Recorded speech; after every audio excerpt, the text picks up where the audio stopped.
우리 아름다운 교회는 새가족 10주를 공부하고 나면 예수제자학교라는 25강좌가 있습니다.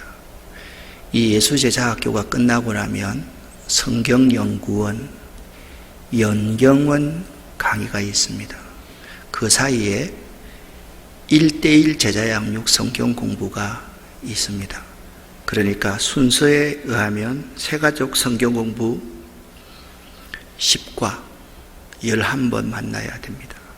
그 다음에 1:1 제자양육 성경 공부, 두란노에서 나와 있는 책인데 정말 잘 되어 있는 그러한 책입니다. 그걸 공부하고 나면 동시에 예수제자학교가 있습니다.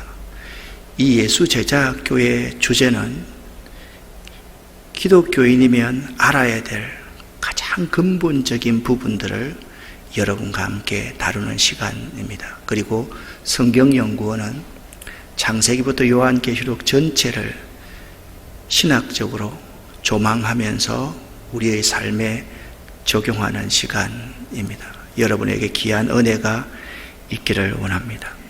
예수의 제자가 되기는 쉽지 않습니다. 예수의 제자가 되기 위해서는 훈련받아야 합니다.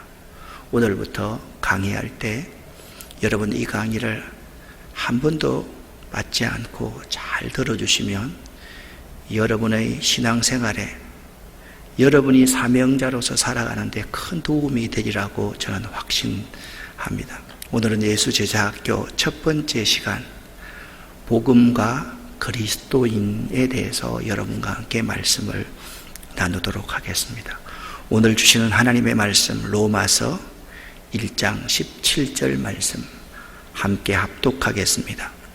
복음에는 하나님의 의가 나타나서 믿음으로 믿음에 이르게 하나니 기록된 바 오직 의인은 믿음으로 말미암아 살리라 함과 같으니라. 아멘. 오늘은 예수제자학교 첫 번째 강의 시간, 복음에 대해서 다 함께 나누겠습니다. 은혜 받아 변화되시기를 바랍니다. 그리스도인들에게는 성장의 단계가 있습니다. 5단계 정도로 나눌 수가 있는데요.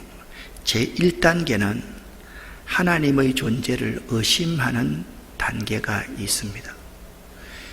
이 부류에 있는 사람들은 아직까지 구원의 확신이 없는 초신자들, 이런 사람이 하나님의 존재를 어떨 때는 하나님이 있는 것 같고 어떨 때는 하나님이 없는 것 같아요. 하나님 안 계시는 게 아니야?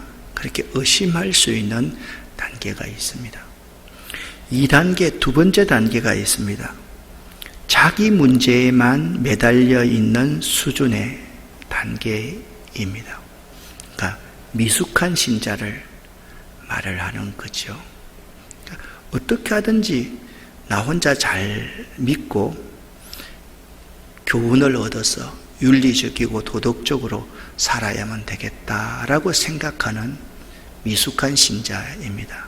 나밖에 모르고 내 가족밖에 모르고 내가 챙겨야 될 것, 그렇게 자꾸 하나님께 구하는 그러한 미숙한 신자입니다. 세 번째 단계는 남의 문제를 위해 섬기는 수준에 이르는 단계입니다. 은혜를 체험한 자들입니다. 이 세 번째 단계부터 제자훈련의 주 대상이 될 수가 있습니다. 제자훈련을 한다는 것은 남의 문제를 위해서 나를 희생해야 되겠다. 남의 문제에 관심이 많이 있는 사람입니다. 이들은 나의 모든 것이 그분의 은혜임을 부분적으로 아는 사람입니다.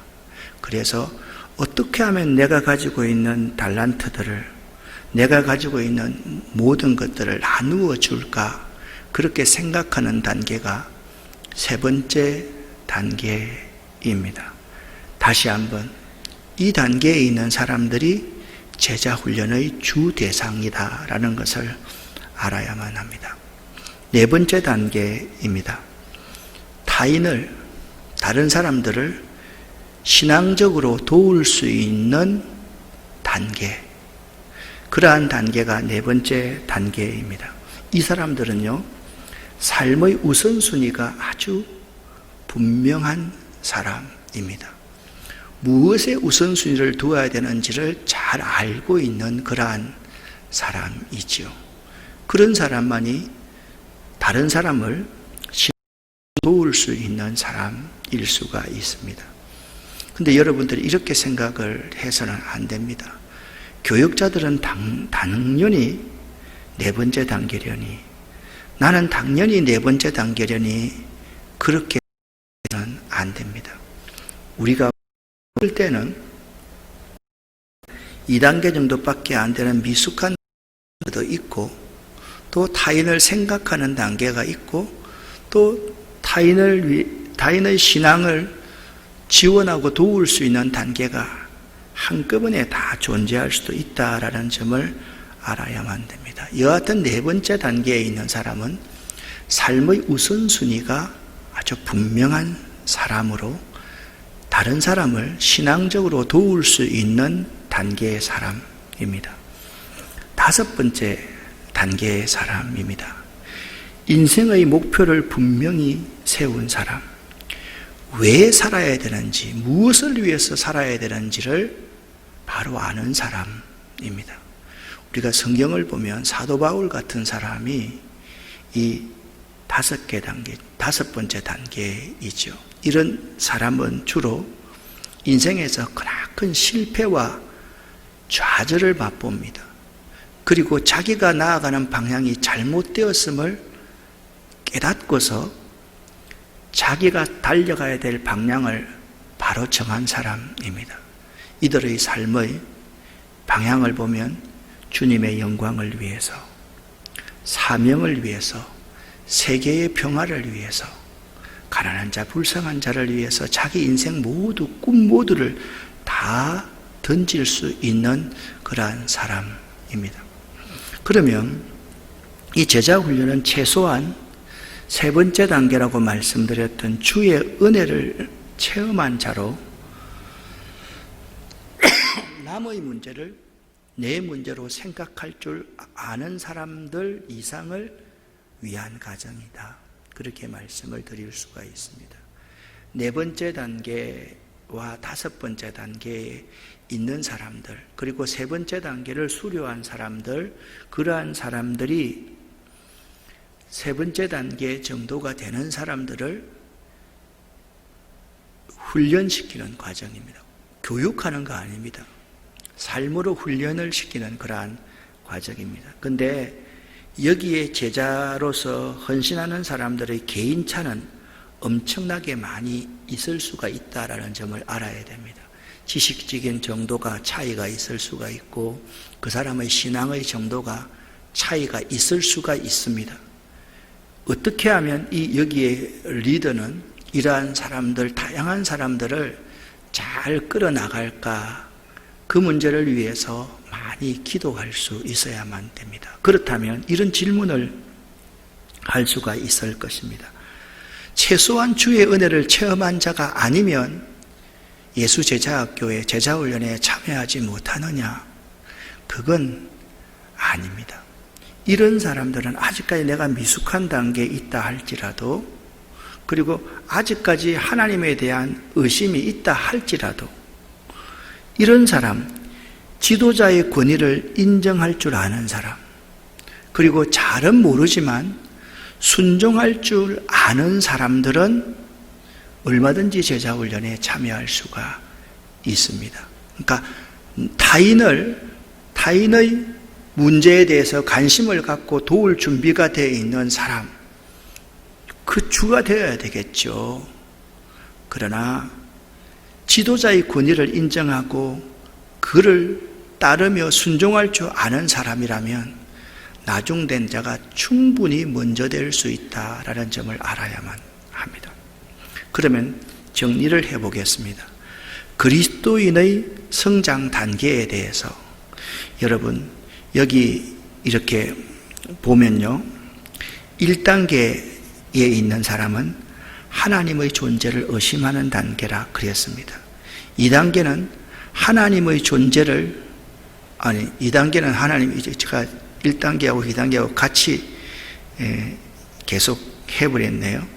2단계는 자기 개인적인 신앙을 가지고 개인 이기적인 삶을 살아가는 사람이고, 3단계는 전부 다 똑같이 만들어놨죠. 타인에 대한 관심을 갖는 그러한 단계입니다. 4단계, 5단계는요, 이웃을 위해서 자기 사명을 위해서 살아가는 그러한 단계다라고 말씀을 드릴 수가 있습니다. 자, 아래에 있는 이 3가지 그리스도인의 성장에는 3가지가 분명하게 있습니다. 첫 번째, 목표가 분명히 있습니다. 그리스도인의 성장에는 어디까지 자라가야 하는가 목표가 있습니다. 성경에 보면 그리스도 예수의 분량까지 자라나게 하는 것이 그리스도인의 성장의 목표입니다. 그리스도 예수가 어떻게 사셨습니까? 자기 몸을 많은 사람을 위한 대속물로 내어놓는 단계까지 성장해야 될 목표가 있다. 그래서 우리 신앙의 선배들 가운데서 있잖아요. 순교자들이 있습니다. 그 순교자들의 대부분은 처음에는 예수를 부인하고 예수를 따르지 않았던 사람인데 예수 그리스도를 인격적으로 만나고 나서 예수를 위해서 목숨을 내던진 사람입니다. 그들은 그리스도 예수의 분량까지 성장한 그러한 사람입니다. 두 번째, 이 그리스도인의 성장에는요, 반드시 고통이 없이는 진정한 성장을 이룰 수가 없습니다. 고통이 수반됩니다. 십자가가 수반됩니다. 세 번째, 그리스도인의 성장에는 그리스도인의 진정한 성장은 사랑 안에서 이루어진다라는 겁니다. 자, 여러분, 이 3가지 그리스도인의 성장, 이 3가지를 꼭 기억을 하셔야 됩니다. 그리스도인의 성장에는 목표가 분명히 있다. 그 목표가 뭐냐? 예수 그리스도이다. 고통과 십자가가 없이는 진정한 성장이라는 것은 이룰 수 없다. 사람들은 있잖아요. 일상적으로 편할 때는요, 성장할 생각을 안 합니다. 만족하고 삽니다. 그런데 인생에 아이고 탁 걸려서 문제가 생깁니다. 그러면 그때부터 내가 지금까지 살아온 삶이 참 헛되구나, 잘못됐구나, 그걸 깨닫게 돼요. 그러면 그 고통이 저주가 아닌 거예요. 그 고통을 통해서, 그러니까 2가지 부류의 사람이 있습니다. 인생의 고난과 역경을 당하면 그 고통을 통해서 진정한 성장을 이루는 사람이 있고, 그 고통 때문에 좌절하고 절망해서 세상으로 나가고 하나님을 버리는 사람이 있습니다. 그리고 그리스도인의 성장은요, 사랑 안에서만 이루어진다라는 점을 잊지 말아야 됩니다. 사랑 없이는 어떠한 성장도 이루어낼 수 없다. 그래서 예수의 제자들도요, 예수님이 십자가에 죽으실 때까지도 그들은 정신 못 차린 사람들이 많이 있었습니다. 그런데 예수님께서 사흘 만에 다시 부활하셔서 너희에게 평강이 있을지어다 하시면서 한 사람 한 사람 배반하고 도망하고 저주했던 사람들을 일일이 예수님께서 찾아가셔서 그들을 어루만져 주시고 쓰다듬어 주시고 그들을 고쳐주십니다. 그때 그들이 다 깨진 거예요. 그때 그들이 그리스도 예수의 장성한 분량이 충만한 데까지 이르게 된 것이죠. 그러면 오늘부터 예수 제자 훈련을 받는데, 예수 제자 훈련을 잘 받으려면 다음 몇 가지를 유의하시면서 받아야만 합니다. 여러분, 이걸 유의하지 않으면 안 됩니다. 첫 번째, 지도자를 사랑하고 신뢰해야만 합니다. 제가 지금까지 예수제자학교를 많이 해보면서 느낀 점이 있습니다.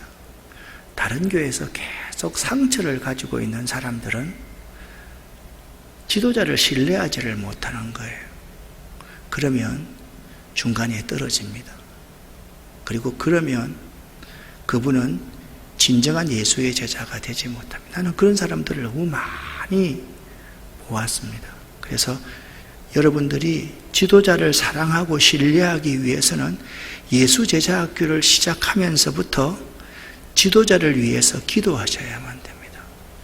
여러분이 기도가 꼭 필요하다라는 점입니다. 두 번째, 결석하거나 중도에 그만두지 않도록 하여야만 합니다. 한 번이라도 빠져서는 안 됩니다. 그래서 제자 훈련을 하는 사람은 아프지도 말고 죽지도 말자라는 슬로건이 있습니다. 그 정도로 이 기간 동안에는 중도에 그만두어서는 아니 됩니다. 한두 번 고비가 있을 것입니다. 그럴 때 지도자의 말에 잘 순종하여서 견디어내어야만 합니다. 세 번째, 예수제자학교를 받으려면 매 예배에 잘 참석하셔야만 합니다. 그리고 하나님의 주인 되심을 인정할 줄 알아야 됩니다. 그리고 하나님의 말씀이면 순종할 줄 알아야만 됩니다. 위 세 가지를 지키겠다는 결단이 있도록 함께 노력해야 됩니다. 자, 매 예배 잘 참석하는 것, 하나님의 주인 되심을 인정하는 것, 하나님 말씀에 순종하는 것, 이 세 가지를 잘 지키겠다는 결단이 있도록 함께 참여하는 모두가 다 노력을 할 수 있어야만 됩니다. 네 번째, 주일 주시는 말씀과, 그러니까 다른 교회 같으면 그냥 주일 주시는 말씀을 잘 나누십시오, 이렇게 할 터인데, 우리 아름다운 교회는 새벽 예배에 우리 목회자들의 말씀을 여러분이 다 나누어서 함께 나눌 수가 있습니다. 주일 주시는 말씀과 매일 일용할 하나님의 양식을 잘 나누십시오.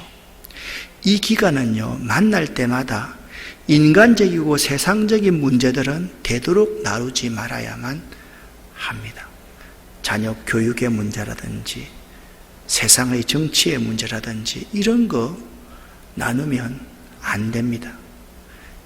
하지 말아야 될 사항입니다. 마지막 다섯 번째, 전인격적인 훈련을 하여야만 합니다. 여러분의 삶에서 하나님의 말씀이 묻어나도록 힘을 쓰십시오.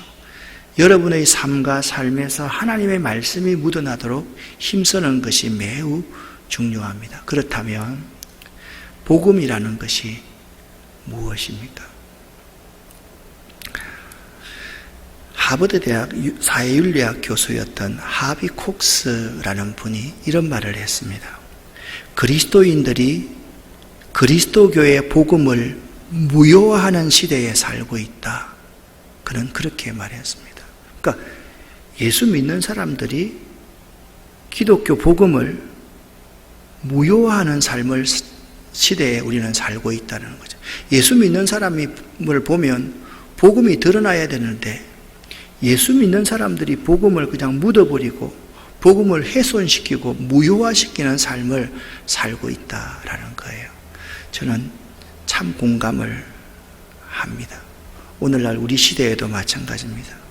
예수 믿는 사람들이 기독교의 복음을 무효화시키고 있는 모습을 봅니다.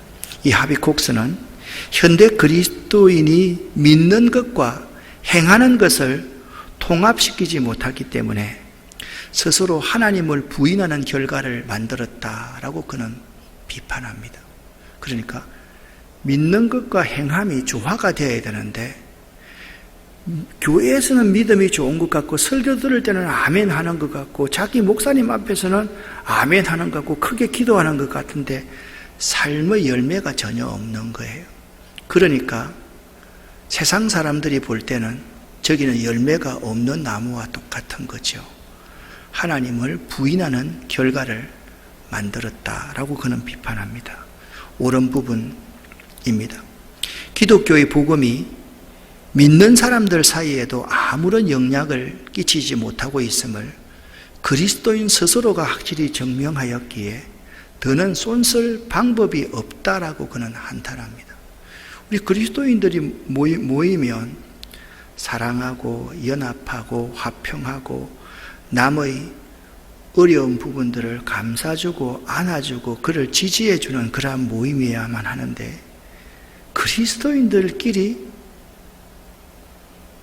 비판하고 정죄합니다. 오늘 제 제자 가운데 한 사람이 저한테 카톡을 보내왔습니다.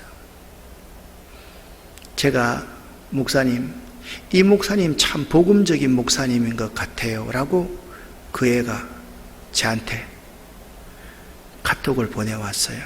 그래서 어떤 복음적인가를 보니까 그 목사가, 설교하는 목사가 성결교 목사인데 김동호 목사님을 조목조목 비판하는 거, 첫째 하면서 비판하는 그 사람이 아주 복음적인 목사 같아요 라고 저한테 왔어요.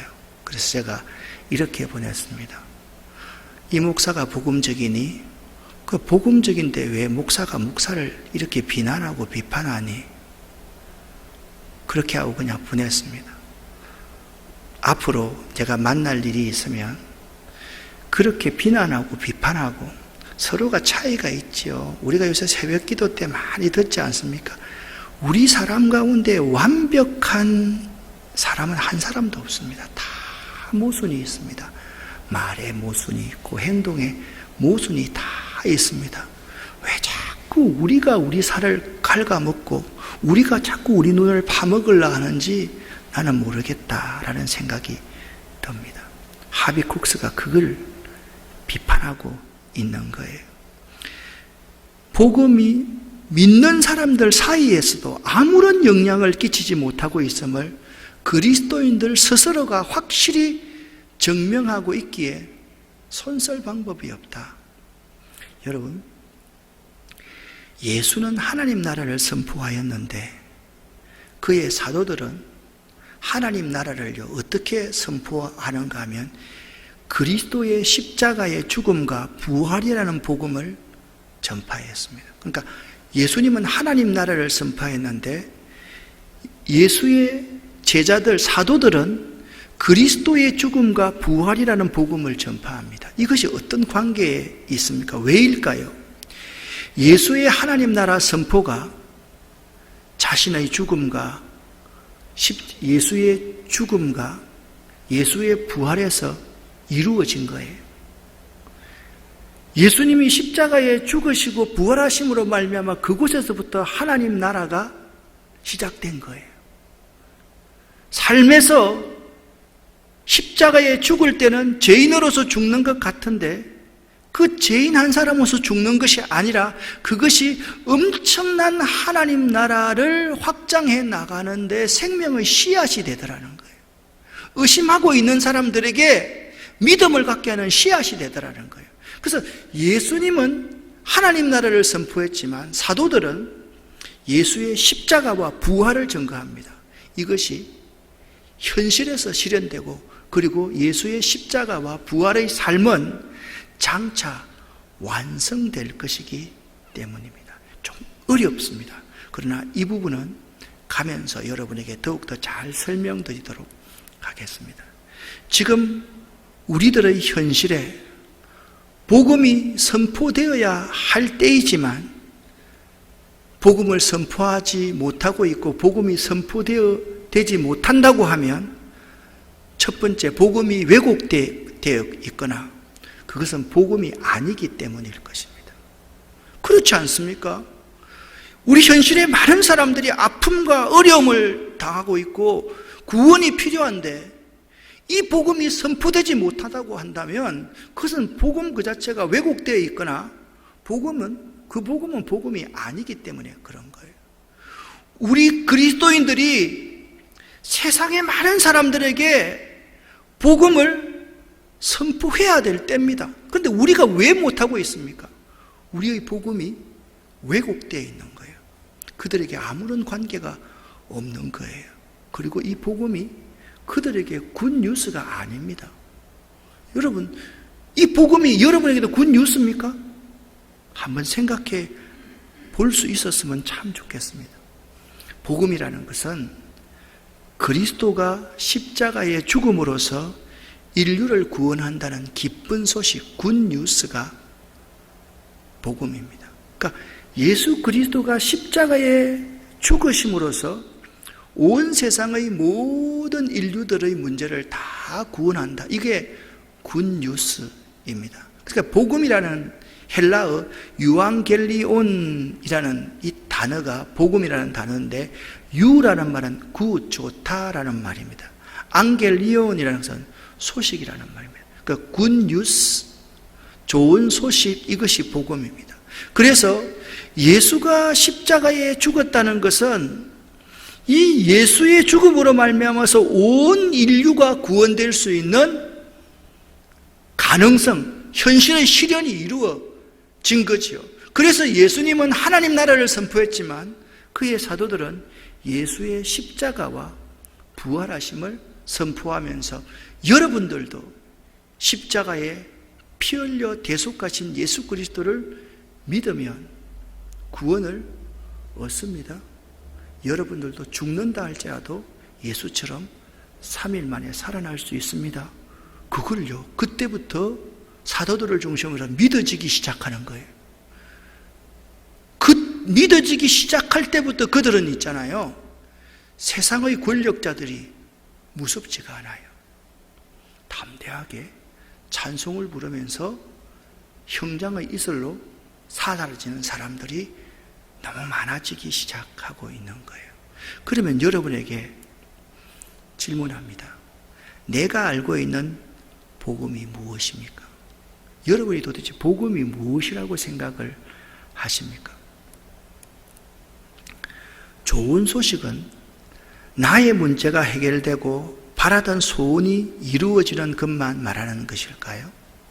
지금까지 우리는 좋은 소식이라 그러면 내 문제 해결되고 내가 바라던 소원이 이루어지는 것만이 좋은 소식이라고 생각했습니다. 정말 복음이 우리에게 좋은 소식입니까?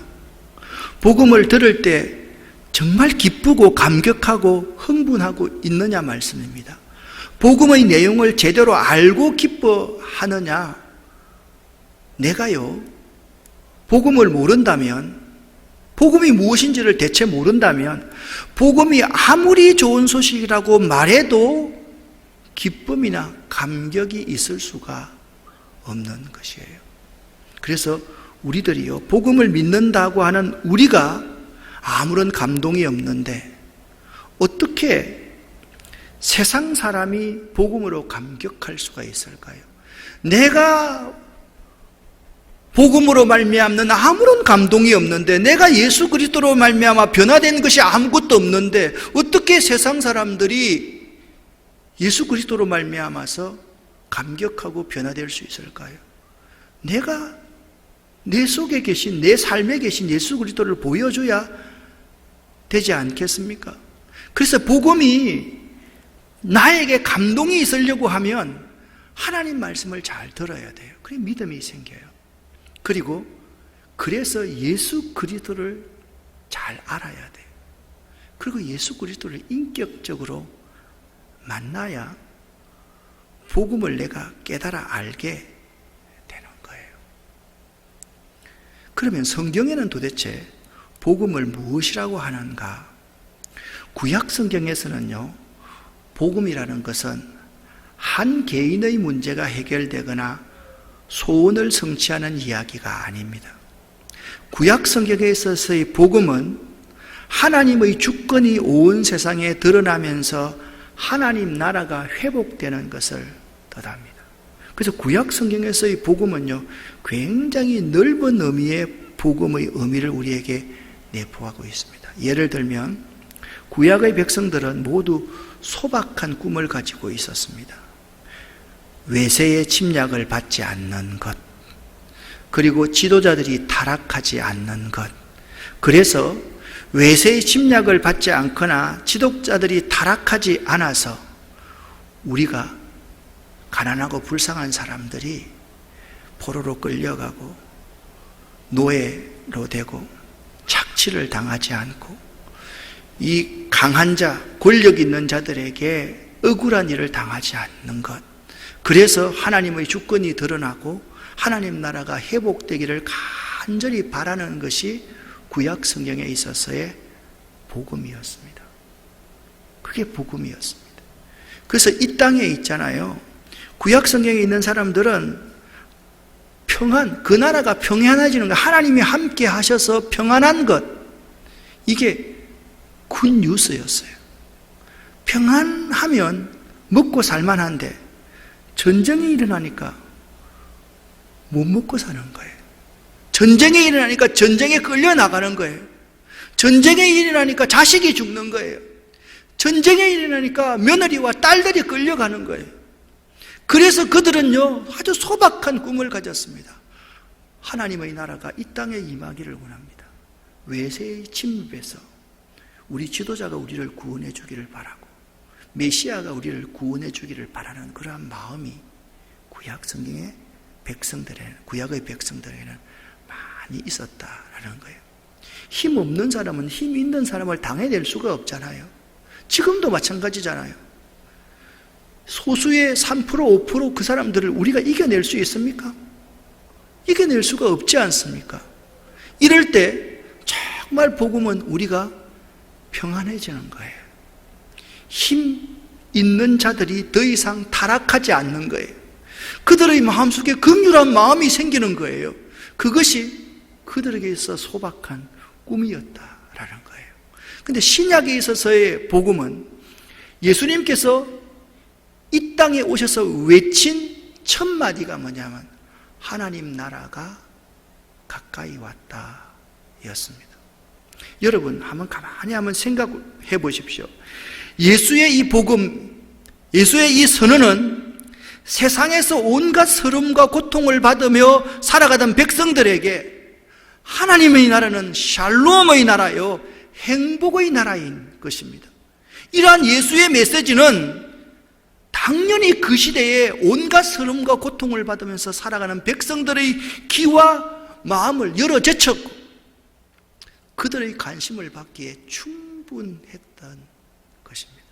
이것이 복음입니다. 그러니까 회개하라, 하나님 나라가 가까이 왔느니라, 이 한마디의 복음이요, 모든 사람들이 그렇지, 이 온갖 고통과 서름을 해결해 줄 분이 오시는구나, 이제 오시는구나. 그래서 그들의 귀와 그들의 마음이 그분을 향하는 거예요. 어떻게 하면 그분 곁에 가볼까? 그분의 메시지를 한번 들어볼까? 그분의 선물을 받아볼까? 그것이 예수의 복음이었습니다.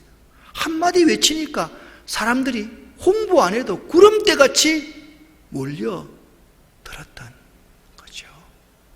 사랑하는 여러분, 지금까지 기독교는 대부분의 경우 복음을 개인에게만 적용을 했습니다.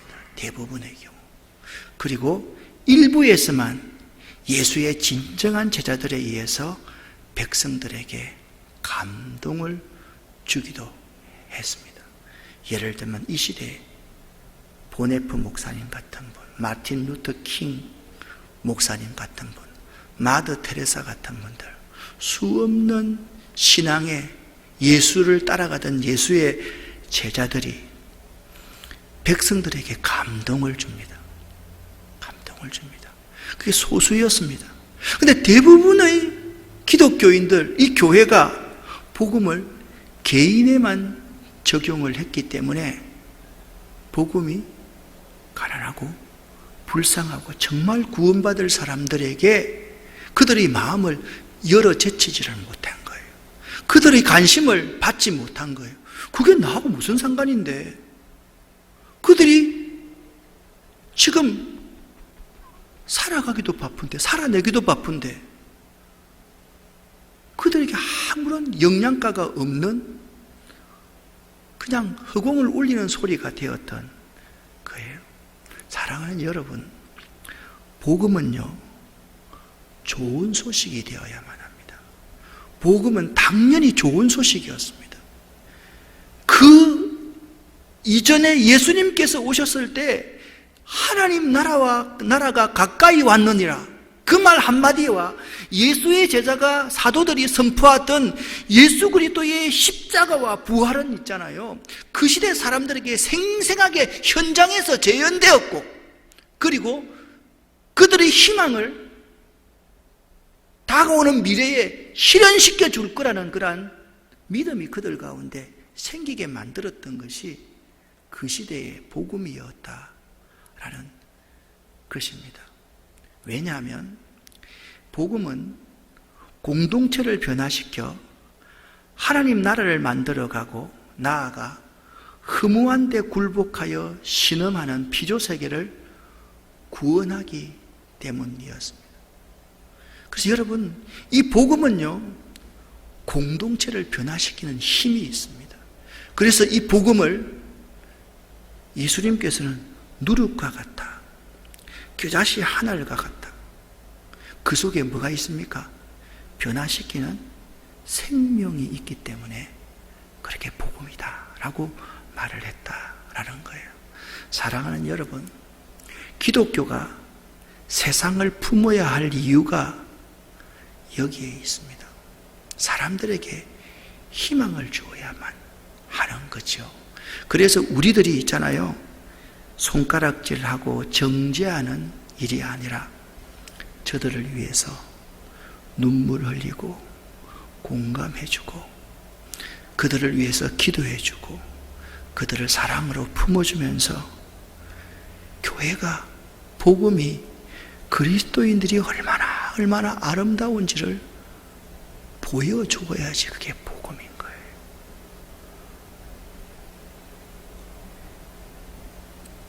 그들을 자꾸 정죄하면 우리가 있잖아요, 말하는 거예요. 이 정치가 어떻고 저 정치가 어떻고 저 사람이 어떻고 이 사람이 어떻고, 우리가 자꾸 그렇게 말하는데 우리 생각과 반대되는 반대 생각을 가지고 있는 사람들이 우리 생각과 공감할 수 있겠어요, 없겠어요? 절대 없지요. 그래서 아픈 사람이 있으면요, 함께 가서 울어주는 거예요. 들어주는 거예요. 공감해 주는 거예요. 손을 얹고 그들을 위해서 진심으로 기도해 주는 거예요. 그들을요, 사랑으로 품어주는 거예요. 나는 당신을 믿어.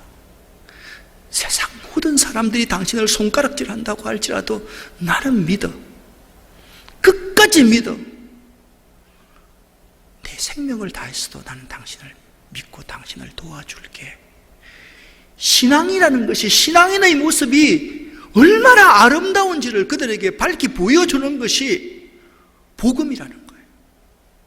이렇게 우리가 복음을 보여주지 않으면 이 복음은 그들에게 굿뉴스가 될 수가 없는 것입니다. 사랑하는 여러분, 복음은요, 그런 능력이 이 세상에서 많이 드러나고 나타날 때 복음이 진정한 복음이 되는 것이에요. 여러분과 제가 신약의 예수의 제자들을 한번 보십시오. 회개하라, 하나님 나라가 가까이 왔다. 그렇게 하면서 예수님께서 이렇게 말씀하셨습니까? 주여 삼창하십시오. 주여, 주여, 주여. 그렇게 하고서 기도원에서 뛰어내려오면서 버스 먼저 타려고 그냥 서로 새치기 하고 그랬습니까? 그렇게 하지 않았습니다. 예수님과 예수님의 제자들은 문둥병자가 있으면 사람들은 돌 던지고 그랬지만 그들을 찾아가서 그들에게 따뜻한 밥을 주고 그들을 이렇게 안아주고 그들을 고쳐줍니다. 가난하고 불쌍한 사람들이 있으면 그들에게 내 모든 것을 다 내어놓았습니다. 아픈 사람이 있으면 치료해 주었습니다. 이런 능력이 이 세상에서 많이 드러나고 나타날 때 복음이 그들에게 뭐가 된다? 굿뉴스가 되는 거예요. 굿뉴스가 되는 거예요. 그냥 복음은 선포될 때 복음이 되는 것이 아니라 말씀이 육신이 되어 우리 가운데 임하여서 우리를 통해서 사랑이 흘러나갈 때, 그때 복음이 되는 것이다. 이 사실을 꼭 잊지 마시기를 예수 이름으로 간절히 부탁합니다. 기도하겠습니다.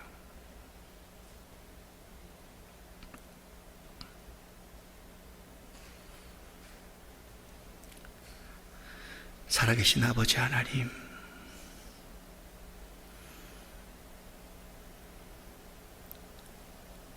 예수 그리스도의 복음, 하나님 나라가 이 땅에 이미 임하여 있음에도 불구하고 우리가 십자가를 지고서 저들을 위해서 죽지 않고 우리가 저들을 위해서 희망을 제시하지 못하기에 복음이 무효화되고 있는 현실입니다. 하나님, 이 복음이 진정한 복음으로 드러나기 위해서 예수님의 섬겼던 그러한 능력이, 희생의 그러한 능력이, 병 고치는 그러한 능력이 이 세상 우리 이웃에서 많이 드러나고 나타낼 수 있도록 우리를 헌신할 수 있도록 도와주시옵소서. 예수 그리스도 이름으로 축복하고 간절히 기도 올립니다. 아멘.